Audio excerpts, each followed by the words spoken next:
I thought the CSL load cell was more than enough, until I took an evening to properly adjust the Fanatec ClubSport Pedals V3. Since then, my verdict has changed, and it won't be the same for everyone. By the way, if you want to support the channel, I've put affiliate links in the description to both pedal sets. I earn a small commission at no extra cost to you. The first thing that jumped out to me when I took the pedals out of the box was the contrast. The ClubSport V3 have that iconic Fanatec look. Machined metal, polished edges, angled pedal plates that feel like a premium block. It feels like a serious piece of hardware, with almost no perceptible play once properly mounted, and the whole thing feels like a single solid unit. But watch out for the small anodized screws on top. If you tinker often, go gently because they mark easily if you use the wrong tool. On the back, you'll find everything to adjust preload and travel, and the option to add the hydraulic damper kit to the brake or the throttle if you want to go full surgeon mode. The CSL pedals with load cell kit have a more raw, tool-like style, a rigid metal chassis, clean tolerances, and above all, nothing that twists when you press at an angle. The stock pedal faces are made of tough plastic, less premium looking than the V3's metal, but whether in socks or shoes, the contact feels clean. The force sensor brake, the load cell, sits at the bottom of the pedal set. The rubber stack feels very brick-like out of the box. The travel is extremely short, which is surprising at first because you brake with pressure, not movement. But overall, I smiled as soon as I tried it. You can feel it's a product designed to be simple, sturdy, and hassle-free. For installation, both mount easily on a chassis. There are mounting points at the front and the back, so no trouble lining things up. You can place the CSL on the floor for light use, but once you install the load cell, honestly, just mount it. A pressure-based brake needs a rigid support to be consistent, especially if you push hard. Plugged directly through USB, both are detected without any issue on PC. On console, use a compatible Fanatec wheelbase.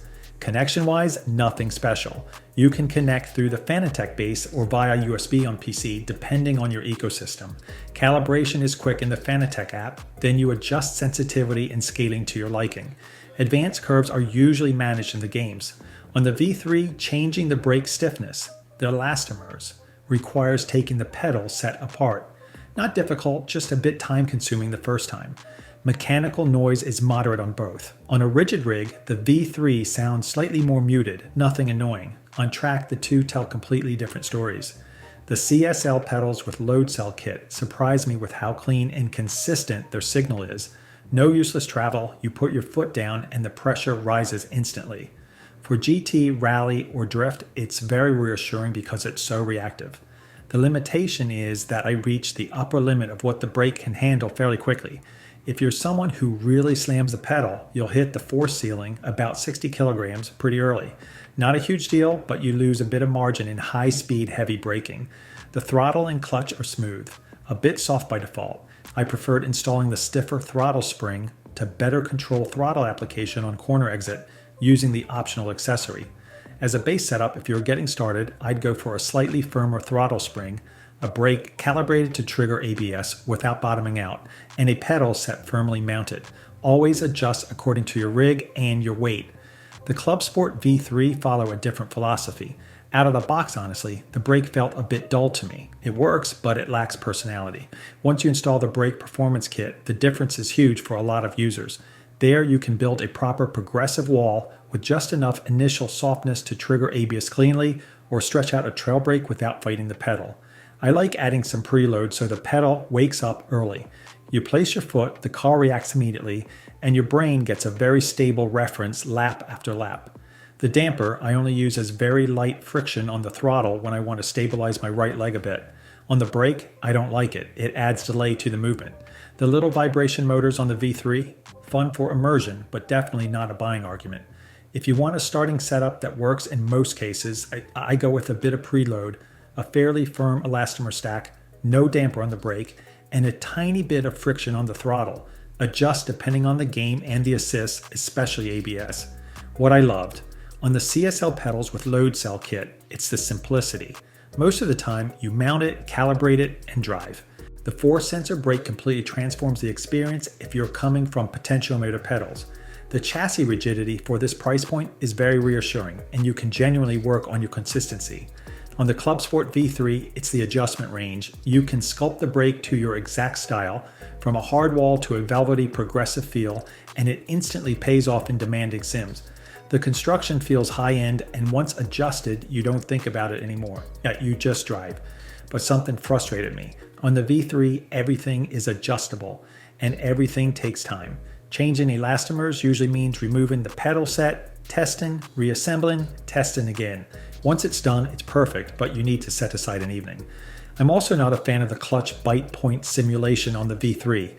I prefer something more linear like on the CSL. On the CSL side, the stock brick feeling won't please everyone, and although official upgrades exist, the ecosystem is more limited than the V3s. The pedal faces are fine, but you won't get the premium look of the V3s. And I'd avoid using the load cell pedal set unmounted. It slides, it twists, and you lose your reference points. So, is it worth paying significantly more when they're not on sale? Simply put, if you want the best peace of mind to price ratio and you finally want a force sensor brake, the CSL pedals with load cell kit are a very good choice if your priorities are simplicity, consistency, and budget. You can gain consistency and control, and you won't break the bank.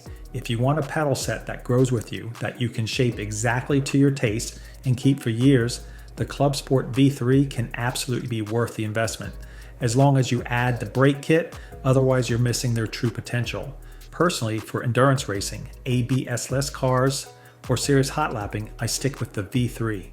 For a second setup, a compact rig, or a first proper pedal set, I go with the CSL pedals with load cell kit if compactness and budget are your priorities. If this comparison helped you and you're thinking of buying one of the two, don't forget to use the links in the description. It really helped the channel. Tell me in the comments which one you picked and subscribe so you don't miss the next tests and reviews.